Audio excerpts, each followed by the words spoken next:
I said, why you out here lacking while it's cracking? You know what I am, right? Oh, you young people seem to act on your impulses too easily. BDK, the dead ops. You know what the time it is. You wanted the BDs? I cracked the trays right in the face. What you bang? You GD?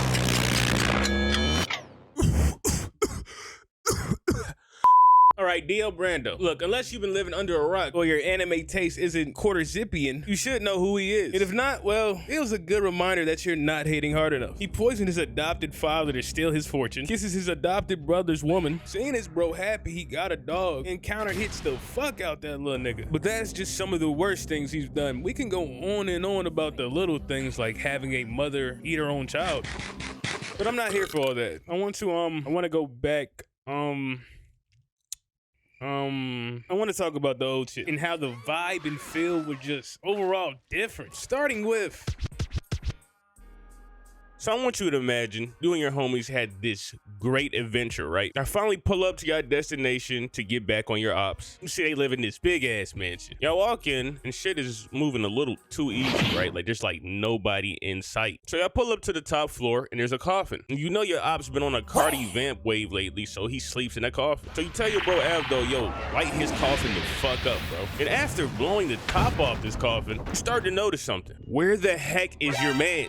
And how the hell did he end up in this coffin? But before you can even blink, poof, your brother in arms only has arms because his body completely got eviscerated. And I'm not gonna hold you. After seeing that, I think it's time to reconsider some life choices. So the ops have officially upped the score on you niggas. So obviously, Dio can do a lot of things, but he can't do that. So it has to be the one and the only and the special, substantial, tremendous, powerful. God damn, he's short taking his time to come out this hole. 3 hours later. So he finally makes it out the coffin, and I gotta say, this fit is mad gay, which is nothing wrong with that. But Buddy has a vest cape on with his printout. It's gotta be some work dress code violation or something. I don't know. Who am I kidding? Dio love that shit. So Dio is glazing Ice like, yes, look at Ice. He's perfect. He submits to me. If I say jump, he'll say how high. If I told him to decapitate himself.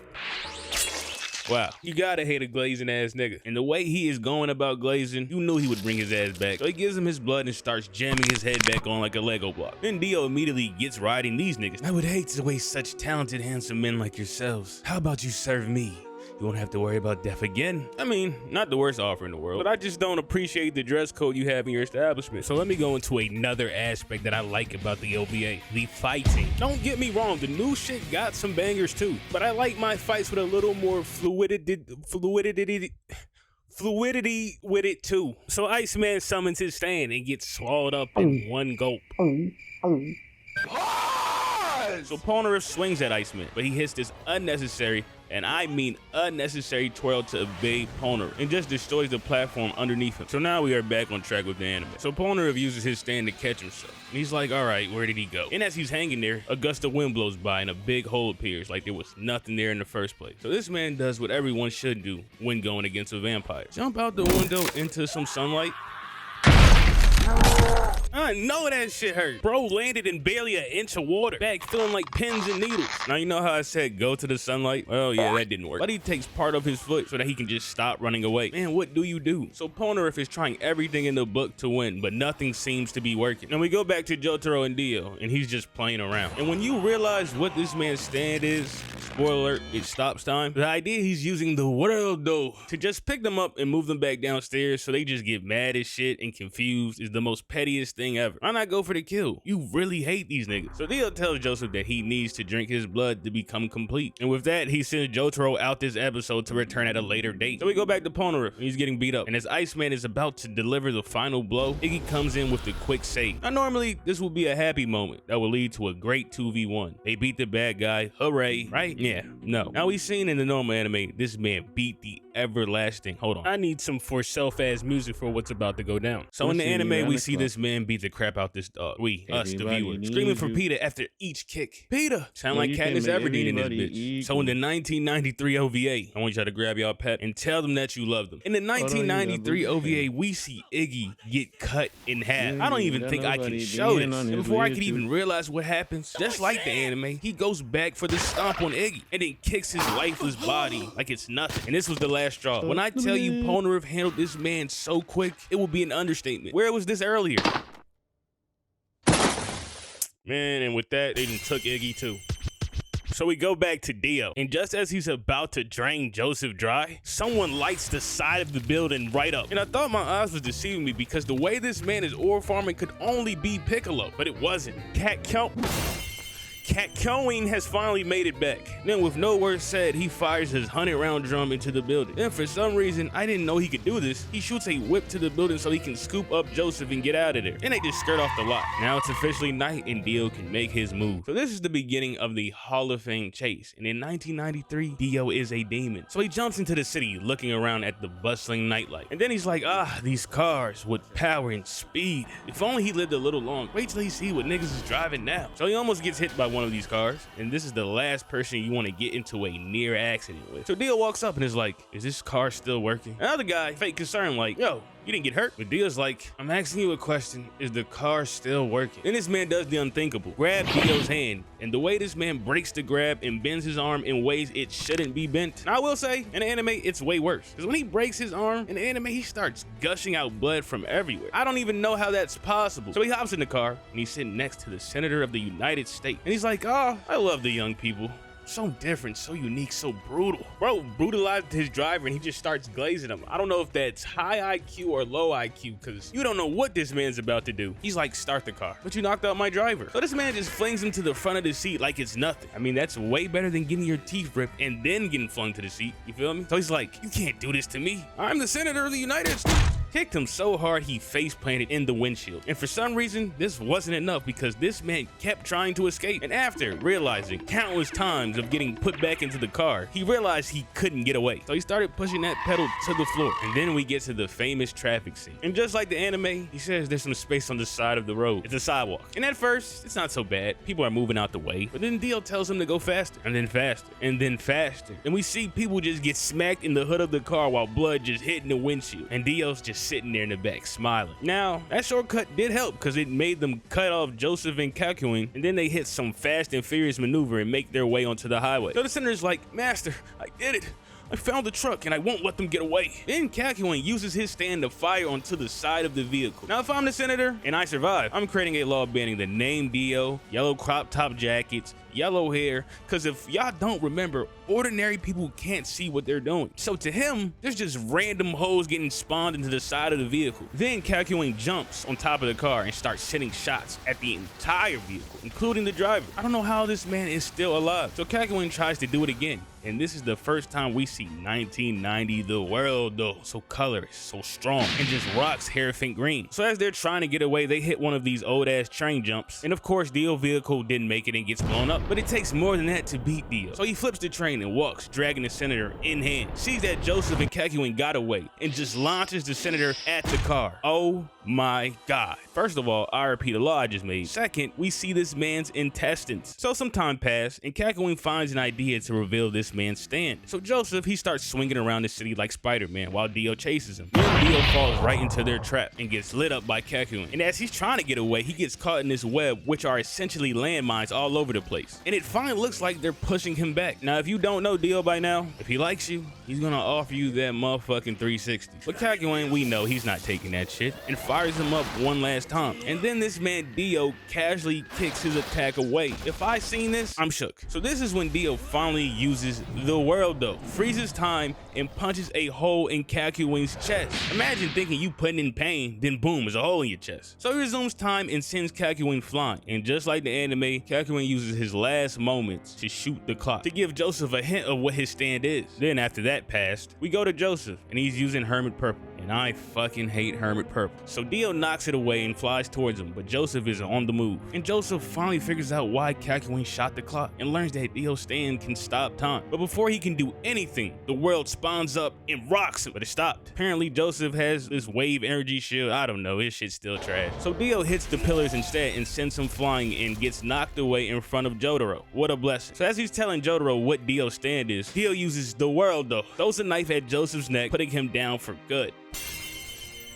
Now it's time for the final face-off, and I gotta say, I love the way Star Platinum looks in 1993. So he does his and manages to push Dio back. Then Dio uses the world again and gives him a two-piece combo. But even after all that, Jotaro still gets up. He can't believe it, Dio can't believe it, And he's like, what did you just do? Why aren't you dead? I don't know, but it looks like your stand ain't as hard as you think. So bro uses the world though again and punches him in the chest. And something tells me the human body ain't supposed to bend like that. But then Dio realizes something. Star Platinum is blocking the attack at the last second. So now Star Platinum intercepts the world and breaks his armor, sending Dio flying. Apparently, subconsciously, Star Platinum is moving through the frozen time. And that's when they realize both of their stands are the exact same. So Dio's like, for how long can you move through time? And as Jotaro is trying to get away, Dio uses the world and starts flinging knives around him like Hellzone grenades. And by doing this lets Dio know that Star Platinum can only move for a brief instant, only blocking a few knives. So with that, Dio sends one more for good measure through his skull. Now if I'm Dio and I look back at the tape and I review this film, I'm calling bullshit. Jotaro survives this attack because before this fight, he stuffed magazines and books in his jacket just in case this fight went long range. Okay, so now Jotaro is pretending to play dead. And Dio's like, hold on, I know how these Jojo niggas get. Let me check if he breathing. All right, cool, no breathing. How about his heartbeat? And puts his ear to the streets. But this crazy nigga uses his hand to temporarily stop his heart. Dio's like, right,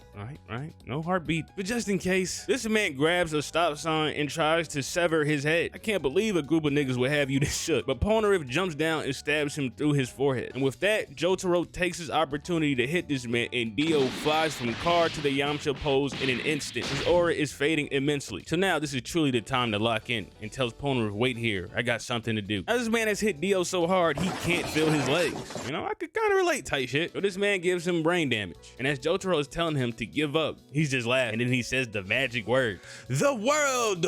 Then uses a car to hitchhike out of there. But Jotaro uses the knives to stop him. So he tries to use the world again, but Jotaro's like, man, shut your ass up. It starts. And this man got beat so bad he started blasting off like Team Rocket straight to where Joseph's body was at. But this nigga started talking shit. He was like, Jotaro, do you know what this street looks like? Or being the nigga you are, does every street look the same? Damn, nigga, not too much. Back in your day, you didn't have the upper echelon of GPS. So out of the smoke comes a drained Joseph and a complete Dio. Look at this man, shoulders big as boulders. So now the final round begins, and Dio uses the world off rip, but Jotaro starts banging out with him, even managing to push him back. This man is so high off that Joestar blood, he just puts 3 dents in this man's torso, then falls up and catches him on the back hit. I ain't never seen the world move like this. I be forgetting they got legs half the time. Launched that man so hard across the water, looked like they was skipping rocks with him. Then out of nowhere, he grabs this big ass boat. Where did you get that from? How do you tell your insurance company that a man flew through the air, grabbed your boat,